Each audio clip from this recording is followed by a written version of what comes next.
بائیں دیکھتا ہے تو انسان اپنی عزت نفس کو مجروح ہوتا ہوا دیکھ کر کے سخت تکلیف محسوس کرتا ہے۔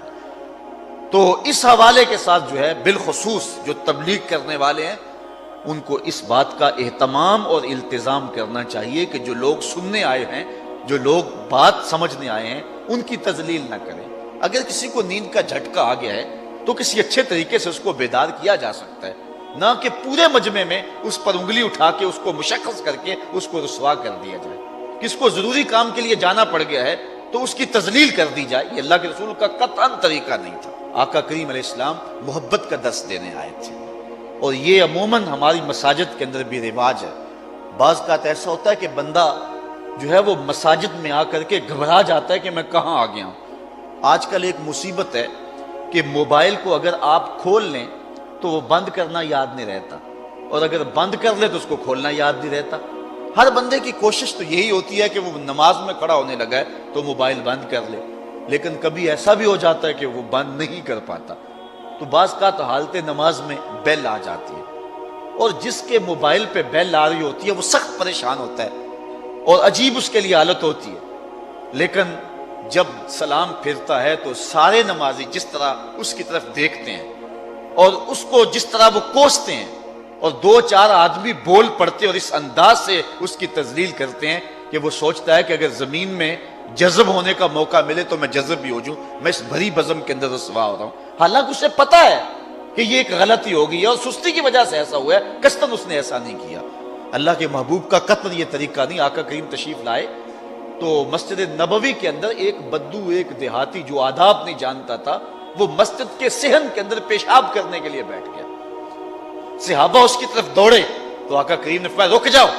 اب وہ بیٹھ گیا تو اس کو کر لینے دو، اور جب چلا جائے گا تو اس کے کیے پہ پانی بہا دینا۔ یہ نہیں دیکھیے کہ ایک شخص اگر پیشاب بیٹھ گیا اور وہ بھی مسجد میں بیٹھ گیا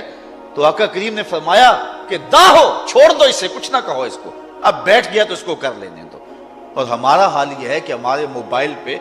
اگر بیل بھی آ جائے تو یقین جانے اتنی مصیبت بنتی ہے۔ خود میرے ساتھ یہ ایک مرتبہ ایسا ہوا، لاہور کی ایک مسجد میں نماز پڑھنے کے لیے رکا اور موبائل پہ آ گئی بیل، اور یہ جو بیل کرنے والے ہیں وہ بھی حکم یہ ہے کسی گھر کا دروازہ 3 مرتبہ کھٹکھٹائیں، اگر آگے سے جواب نہ آئے تو واپس آ جائے۔ تو یہ بھی ایک دروازے کی صورت ہے، 3 مرتبہ کسی کو بیل کریں، اگر کوئی نہیں آگے سے اٹینڈ کرتا تو بس کر لیں۔ تو بعض لوگ پھر جان ہی نہیں چھوڑتے اور عجیب صورتحال بن جاتی ہے، اور ادھر سے نمازی اور عجیب سی کیفیت۔ اور پھر کیا ہوا، جب سلام پھرا نا تو پھر جو حال کیا ان لوگوں نے میری جانب، جس طرح گھور کے دیکھے کہ کھا جائیں گے، کوئی ادھر سے کوئی مسئلہ بتا رہا ہے، کوئی ادھر سے مسئلہ بتا رہا ہے، تو عجیب قسم کا رنگ ڈھنگ بن گیا، بہت پرانی بات ہے۔ تو بہرحال جو ہے وہ یہ ایک عجیب سی صورتحال ہے، اس طرح ہمارے واعظین کا بھی طریقہ ہے، اور یہی وجہ ہے کہ لوگ ان کی مجالس کے اندر جو ہے وہ آتے نہیں اور بھاگ گئے ہیں، اس طرح لوگوں کی تذلیل کرتے ہیں اور اس طرح جو ہے وہ لوگوں کو رسوا کر کے رکھ دیتے ہیں۔ ہر شخص کا اپنا مزاج ہے۔ دیکھیے، کوئی آدمی سبحان اللہ کہہ کے اپنے جذبے کا اظہار کرتا ہے، کوئی آدمی صرف سر ہلانے پہ اکتفا کرتا ہے، کوئی ایسا بھی ہے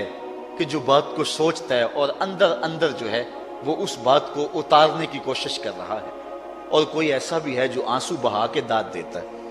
اور ایسا بھی کوئی ہو سکتا ہے جس کو تمہاری بات پسند بھی نہ آئے۔ لازمی تو نہیں ہے، مسلط تو نہیں ہے بات، اس لیے تم لوگوں کے اوپر چھوڑ دو نا بات، اور تم نے یہ کہا کہ بس سبحان اللہ کہنا اور ہاتھ کھڑے کر کے کہنا، اور ہاتھ بھی دونوں، اور پھر ہمارے نقیب جو حال کرتے ہیں، یہ دکھڑے ہیں، یہ میرا مضمون تو نہیں ہے لیکن مضمون کے ضمن میں بات آگے اور میں کر رہا ہوں۔ وہ جس طرح وہ کرتے ہیں کہ جس نے مدینے جانا ہے وہ ہاتھ کھڑا کرے، ایک مجلس میں نے کہا میں مدینے جانا بھی ہے اور ہاتھ بھی نہیں کھڑا کرتا، یہ کوئی لازم ہے کہ جو ہے وہ تمہارے کہنے کے ساتھ مجھے ٹکٹ مل جائے گی، اور عجیب سی کہانی ہے۔ تو یہ عجیب ایک صورتحال بنی۔ ہم نے اس کلچر کو بدلنے کی کوشش کرنی ہے، اس ماحول کو بدلنے کی کوشش کرنی ہے، اور میں اس حدیث کے ضمن میں یہ ساری تشریحات رکھی ہیں کہ حضور اگر کسی شخص کو کچھ کہنا بھی ہوتا، اس کی کچھ غلطی بھی ہوتی اور ٹوکنا بھی ہوتا، تو حضور فرماتے ما بال اقوام یفعلون کذا و کذا، قوم کو کیا ہو گیا